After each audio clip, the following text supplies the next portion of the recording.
আজ ঘুম থেকে উঠতে উঠতে এতটাই দেরি হয়ে গেছিল, সকালবেলা উঠে তাড়াতাড়ি করে চলে এসেছিলাম রান্নাঘরে। আর এসে একটুখানি গরম জল খেয়ে নিলাম, যেহেতু আমার একটু একটু ঠান্ডা লেগেছে, সেই জন্য উষ্ণ গরম জলের সাথে একটু মধু মিশিয়ে খেয়ে নিয়েছিলাম। আর এই সকালবেলাটা এতটাই তাড়াহুড়ো থাকে যে তাড়াতাড়ি কাজ না করলে বরকে হয়তো টিফিনই দিতে পারবো না। তাই আর বেশি দেরি না করে আজকে ঝটপট রান্নাটা বসিয়ে দিয়েছিলাম। আর আজকে একটু করব চাল কুমড়ো দিয়ে ডাল, আর করব পাবদা মাছের ঝাল। আর এখানে তো তেলটা আমার শেষ হয়ে গেছিলো, তার জন্য তেলটা ভরে নিলাম। আর রান্নাবান্নার জন্য কিন্তু আগে থেকেই সব কিছু কিন্তু কেটে গুছিয়ে নিয়েছি।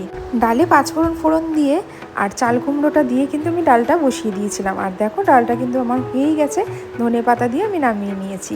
আজ একটা জিনিস ভুল করে ফেলেছিলাম, পাবদা মাছগুলো নুন হলুদ মাখানোর সময় একটু সর্ষের তেল দিতে মনে ছিল না। আর সর্ষের তেল দিলে মাছ কিন্তু একদম ফাটে না। তোমরা যারা যারা পাবদা মাছ রান্না করবে অবশ্যই কিন্তু মাছের গায়ে একটু সর্ষের তেল মাখিয়ে নেবে, তাহলে কিন্তু আর ফাটার চান্সই থাকবে না। দেখো আমার কিন্তু এখানে মাছ রান্না কমপ্লিট হয়ে গেল। তারপর বসিয়ে দিয়েছিলাম বড় মশাইয়ের জন্য চা। তো আজকে আমার এই ব্লগটা তোমাদের কেমন লাগলো অবশ্যই কিন্তু কমেন্ট করে জানিও তোমরা।